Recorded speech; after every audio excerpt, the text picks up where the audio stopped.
If you have Oppo A5 Pro 5G smartphone and you want to hide your application, then this is the video for you.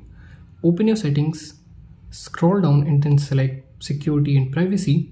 Scroll down to the bottom and then select hide apps.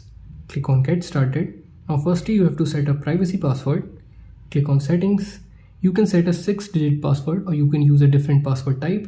Here I'm selecting pattern. Draw your pattern and then confirm your pattern.